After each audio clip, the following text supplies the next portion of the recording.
कई जीत बाकी हैं कई हार बाकी हैं। कई जीत बाकी हैं कई हार बाकी हैं। यहाँ से चले हैं नई मंजिल के लिए। यह तो मात्र एक पन्ना था, अभी तो पूरी किताब बाकी है। अभी तो पूरी किताब बाकी है। जय हिंद, वंदे मातरम। सभी साथियों का एक बार फिर से स्वागत है आज की इस क्लास में। दोस्तों, आज हम जानने वाले हैं बीएड प्रवेश परीक्षा 2022 से संबंधित कुछ अत्यंत ही महत्वपूर्ण प्रश्नों के बारे में। तो आइए समय को व्यर्थ किए बिना क्लास को शुरू करते हैं। आज का हमारा पहला प्रश्न है, गोदान उपन्यास किसने लिखा? गोदान एक उपन्यास है। यह उपन्यास किसने लिखा? महादेवी वर्मा, प्रेमचंद्र, रविंद्रनाथ टैगोर या धर्मवीर भारती? तो आपका सही उत्तर हो जाएगा मुंशी प्रेमचंद्र। मुंशी प्रेमचंद ने गोदान नामक उपन्यास लिखा। आज का आपका दूसरा प्रश्न है, भारत कला भवन कहाँ स्थित है? भारत कला भवन कहाँ स्थित है? लखनऊ, बनारस, इलाहाबाद या आगरा? तो इसका सही उत्तर हो जाएगा बनारस। भारत कला भवन कहाँ पे स्थित है? बनारस में। अगला प्रश्न है, भारत द्वारा अंतरिक्ष में स्थापित पहला ग्रह कौन सा है? भारत द्वारा अंतरिक्ष में स्थापित पहला ग्रह कौन सा है? आर्यभट्ट, एप्पल, रोहिणी या भास्कर? तो इसका सही उत्तर हो जाएगा Aryabhata. Option number A. Bharat द्वारा अंतरिक्ष में स्थापित पहला ग्रह कौन सा है? आर्यभट्ट। भारत ने अंतरिक्ष में पहला ग्रह स्थापित किया था जिसका नाम है आर्यभट्ट। अगला प्रश्न है, भारत की सर्वाधिक प्रसारित पत्रिका कौन सी है? भारत की सर्वाधिक प्रसारित पत्रिका निम्नलिखित में से कौन सी है? सरल सलील, आउटलुक, वनिता या गृह शोभा? तो आपका सही उत्तर हो जाएगा ऑप्शन नंबर ए। भारत की सर्वाधिक प्रसारित पत्रिका सरल सलील है। आपका अगला प्रश्न है, चरित्र निर्माण की परम आवश्यकता क्या है? चरित्र निर्माण की परम आवश्यकता क्या है? ये सभी प्रीवियस ईयर के क्वेश्चन हैं जो 2020 में पूछे गए थे बीएड प्रवेश परीक्षा में। आपका 5वां नंबर प्रश्न है, चरित्र निर्माण की परम आवश्यकता क्या है? समाजोपयोगी कार्यों के लिए, राष्ट्र के सर्वांगीण विकास के लिए, राष्ट्र की योजनाओं के संचालन के लिए या मानव मात्र के कल्याण के लिए? तो आपका सही उत्तर हो जाएगा ऑप्शन नंबर बी। चरित्र निर्माण की परम आवश्यकता है राष्ट्र के सर्वांगीण विकास के लिए। आपका अगला प्रश्न है, जनतंत्र के लिए लाभकारी हो सकते हैं। जनतंत्र के लिए कौन लाभकारी हो सकते हैं? निष्ठावान श्रमिक, धनवान व्यक्ति, उत्तम चरित्रवान व्यक्ति या शक्तिशाली सिपाही? तो इसका सही उत्तर हो जाएगा उत्तम चरित्रवान व्यक्ति। उत्तम चरित्रवान व्यक्ति जनतंत्र के लिए लाभकारी हो सकते हैं। अगला प्रश्न है, भारतीयता के प्रति हीन भावना का कारण क्या है? भारतीयता के प्रति हीन भावना का कारण क्या है? निम्नलिखित में से वह कौन सा कारण है जो भारतीयता के प्रति हीनता का भाव प्रकट करता है, हीनता की भावना प्रकट करता है? पुरातन संस्कारी संस्कृतमय जीवन, लॉर्ड मैकाले की शिक्षा पद्धति, प्राचीन गुरुकुल की शिक्षा पद्धति साथियों, या वर्तमान वैज्ञानिक शिक्षा पद्धति? तो इसका सही उत्तर हो जाएगा लॉर्ड मैकाले की शिक्षा पद्धति। भारतीयता के प्रति हीन भावना का कारण है लॉर्ड मैकाले की शिक्षा पद्धति। 8वां प्रश्न है, सदैव में कौन सी संधि है?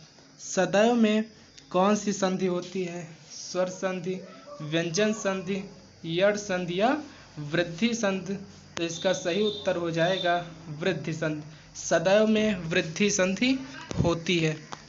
9वां नंबर प्रश्न है, आषाढ़ का दिन के लेखक कौन है? आषाढ़ के दिन के लेखक कौन है? जयशंकर प्रसाद, मोहन राकेश, हर्ष या लक्ष्मी नारायण लाल? तो आपका सही उत्तर हो जाएगा मोहन राकेश। मोहन राकेश जी ने आषाढ़ का दिन नामक रचना की थी। 10वां प्रश्न है आपका, किस छंद में 6 चरण होते हैं? वह कौन सा छंद है हिंदी का जिसमें 6 चरण होते हैं? बरवे, चौपाई, सोरठा या छप्पे? तो किस छंद में 6 चरण होते हैं? आपका सही उत्तर हो जाएगा ऑप्शन नंबर डी, छप्पे में 6 चरण होते हैं। 11 नंबर प्रश्न है, वीर रस का अस्थाई भाव कौन सा है? वीर रस का स्थायी भाव क्या होता है? क्रोध, भय, शोक या उत्साह? वीर रस का अस्थाई भाव क्या होता है? ऑप्शन नंबर डी, उत्साह वीर रस का स्थायी भाव होता है। 12 नंबर प्रश्न है, 12 नंबर प्रश्न है आपका, निम्नलिखित में से कौन सा शब्द तत्सम है? निम्नलिखित में से वह कौन सा शब्द है जो तत्सम है? काज, हाथ, काम और काल। तो निम्नलिखित में से कौन सा शब्द तत्सम है? तो आपका सही उत्तर हो जाएगा काल। काज, हाथ, काम ये सभी तद्भव शब्द हैं, जबकि काल एक तत्सम शब्द है। अगला प्रश्न है आपका, अनादर का विलोम शब्द चुनिए। अनादर का विलोम शब्द क्या होता है? मान, सम्मान, आदर या सत्कार? अनादर का विलोम शब्द क्या होता है? अनादर शब्द का विलोम शब्द क्या होता है? तो इसका सही उत्तर हो जाएगा आदर। आदर अनादर शब्द का विलोम शब्द है। 14 नंबर प्रश्न है, ज्ञानी का विलोम शब्द क्या होता है?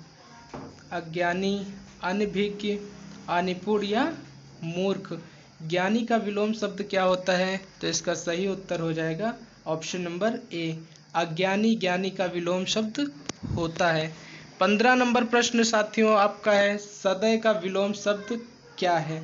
सदय का विलोम शब्द क्या होता है? निष्ठुर, निर्दय, कठोर या कोमल? सदय का विलोम शब्द क्या होता है? तो इसका सही उत्तर हो जाएगा निर्दय। और ये बहुत ही महत्वपूर्ण प्रश्न है, कई बार परीक्षाओं में पूछा जा चुका है आपसे। बीएड प्रवेश परीक्षा में पूछा गया था 2020 में, और अन्य प्रतियोगी परीक्षाओं में भी कई बार ये पूछा गया है कि सदय का विलोम शब्द क्या होता है? तो इसका सही उत्तर हो जाएगा निर्दय। 16 नंबर प्रश्न है, और ये भी बहुत ही ज़्यादा महत्वपूर्ण प्रश्न है कि हे खगमृग हे मधुकर श्रेणी, तुम देखी सीता मृगनयनी में कौन सा रस है? करुण रस, रौद्र रस, संयोग श्रृंगार रस या वियोग श्रृंगार रस? तो इसका सही उत्तर हो जाएगा ऑप्शन नंबर डी, हे खगमृग हे मधुकर श्रेणी, तुम देखी सीता मृगनयनी में वियोग श्रृंगार रस है। आंसर ऑप्शन नंबर डी सही हो जाएगा। 17 नंबर प्रश्न है, निष्दिन बरसत नैन हमारे, निष्दिन बरसत नैन हमारे इस पंक्ति में किस रस का वर्णन किया गया है? निष्दिन बरसत नैन हमारे में ये जो पंक्ति है, इस पंक्ति में किस रस का प्रयोग किया गया है? वीर रस, भयानक रस, वात्सल्य रस या श्रृंगार रस? तो इसका आपका सही उत्तर क्या हो जाएगा? इसका सही उत्तर हो जाएगा ऑप्शन नंबर डी, श्रृंगार रस। श्रृंगार रस आपका सही उत्तर हो जाएगा। निष्दिन बरसत नैन हमारे इस पंक्ति में श्रृंगार रस है। अगला प्रश्न है, धनाधिप शब्द का पर्यायवाची नहीं है। निम्नलिखित में से धनाधिप शब्द का पर्यायवाची कौन सा नहीं है? असमय, धनत, कुबेर या धनेश्वर? धनाधिपी शब्द का पर्यायवाची कौन सा नहीं है? धनत भी है, कुबेर भी है, धनेश्वर भी है। तो आपका सही उत्तर हो जाएगा ऑप्शन नंबर ए, असमय धनाधिप शब्द का पर्यायवाची नहीं है। 19 नंबर प्रश्न है, जलधि शब्द का पर्यायवाची नहीं है। जलधि शब्द का पर्यायवाची नहीं है नीरधि, पयोधि, दधि या उदधि? तो आपका सही उत्तर हो जाएगा दधि। दधि जलधि शब्द का पर्यायवाची नहीं है। दधि जो है, दधि जलधि शब्द का पर्यायवाची नहीं है। 20 नंबर प्रश्न है और अंतिम प्रश्न है आपका कि यदि कोई अध्यापक स्कूल के किसी समारोह में समय पर नहीं आता तो प्रधानाचार्य होने के नाते आप क्या करेंगे? यदि आप किसी स्कूल के प्रधानाचार्य हैं और स्कूल में कोई समारोह है और कोई अध्यापक समय से समारोह में नहीं आता तो आप प्रधानाचार्य होने के नाते क्या करेंगे?